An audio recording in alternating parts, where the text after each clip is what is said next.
تو پردہ کرنے کو اسلام دھرم میں ایک عورت کی پہچان مانا جاتا ہے۔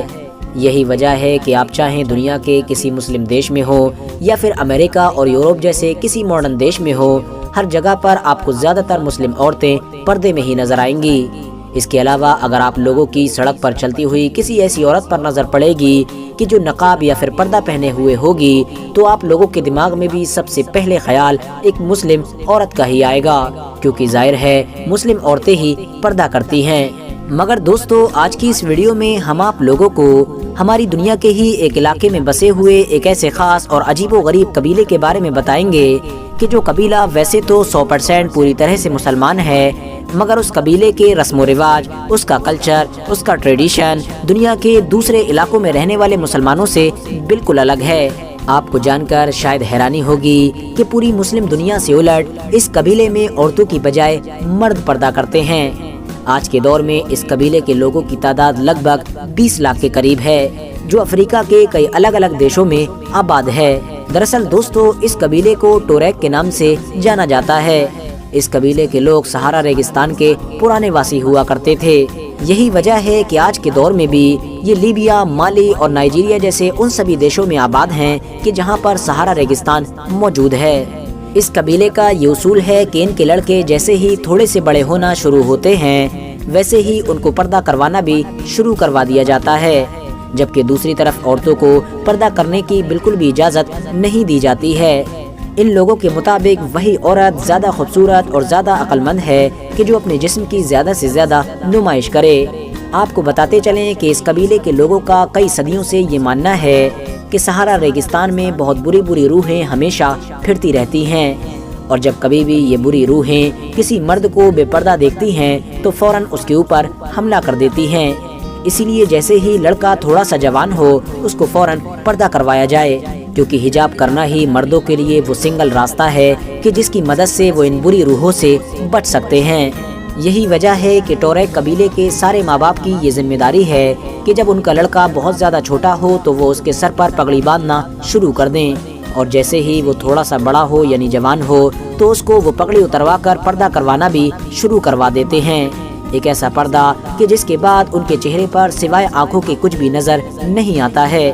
ٹوریک کے قبیلے کے آدمیوں کو یہ حجاب اپنے چہرے پر ہر وقت باندھنا ہوتا ہے، یہاں تک کہ جب وہ اپنے گھر پر بھی ہوتے ہیں تب بھی وہ اس حجاب کو پہنے رہتے ہیں۔ اس قبیلے میں جہاں ایک طرف لڑکوں کے لیے بچپن سے ہی پردہ کرنے اور گھر سے باہر نکلنے سے ریلیٹڈ بہت سارے سخت قانون موجود ہیں، تو وہیں دوسری طرف لڑکیوں کے لیے اس طرح کی کوئی بھی چیز موجود نہیں ہے۔ نہ ہی لڑکیوں کو بچپن سے اس طرح کی کوئی تعلیم دی جاتی ہے اور نہ ہی ان کو پردہ کروایا جاتا ہے، بلکہ اس کے علاوہ اگر کوئی مرد اپنے فیس پر حجاب نہ باندھے تو اس کو بدنامی کا سبب بھی مانا جاتا ہے۔ حیرانی کی بات یہ بھی ہے کہ ان کے قبیلے میں جب شادی ہوتی ہے تو اس میں بھی دولہا کا پورا فیس ایک حجاب کے ذریعے سے ڈھکا ہوا ہوتا ہے، جبکہ بیوی کے لیے اس طرح کی کوئی بھی چیز بالکل ضروری نہیں ہے۔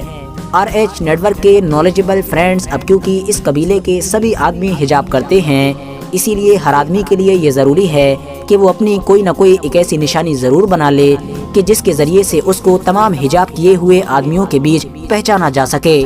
اس قبیلے کی لڑکیاں شادی کے لیے بھی اسی لڑکے کو زیادہ پسند کرتی ہیں کہ جو زیادہ سے زیادہ پردہ کرتا ہے، جبکہ دوسری طرف لڑکے بھی اسی لڑکی کو ہی زیادہ پسند کرتے ہیں کہ جو کم سے کم لباس پہنتی ہے۔ آپ کی نالج کے لیے بتاتے چلیں کہ اس قبیلے کی لڑکیوں میں میوزک اور ڈانس کا چلن بھی بہت زیادہ ہے۔ اس کے علاوہ غلام بیچنے اور خریدنے کی وہ پرمپرا کہ جس کو ہمارے سماج میں نہ صرف بہت زیادہ برا مانا جاتا ہے بلکہ بہت پہلے ہی بند کیا جا چکا ہے، وہ پرمپرا بھی آج بھی ان کے قبیلے میں موجود ہے۔ آپ کو بتاتے چلیں کہ ان کے قبیلے میں آج بھی غلاموں کو بیچا اور خریدا جاتا ہے۔ دوستو، جس دور میں لیبیا کے علاقے پر غدافی کی حکومت ہوا کرتی تھی، اسی دور کو ہی اس قبیلے کا سنہرا دور بھی مانا جاتا ہے، یعنی اس قبیلے نے غدافی کے دور میں ہی سب سے زیادہ ترقی کی تھی، کیونکہ غدافی نے اپنے دور میں اپنے دیش کی فوج میں اس قبیلے کے زیادہ سے زیادہ لوگوں کو بھرتی کیا تھا، اور ان لوگوں نے بھی غدافی کو بالکل بھی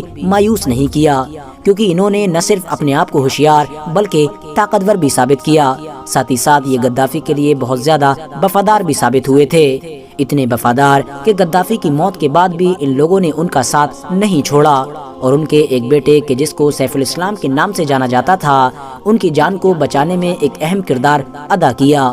فی الحال دوستو، آج کی اپنی ویڈیو کو ہم یہیں پر ختم کرتے ہیں۔ ویڈیو پسند آنے پر نہ صرف ویڈیو کو لائک کریں بلکہ اپنے فرینڈز کے ساتھ بھی ضرور شیئر کریں، اور اسی طرح کی نالجبل اور ہسٹوریکل ویڈیوز ہمیشہ دیکھنے کے لیے ہمارے اس چینل کو سبسکرائب کر کے ساتھ ہی میں بیل آئیکن کو بھی پریس کر دیں۔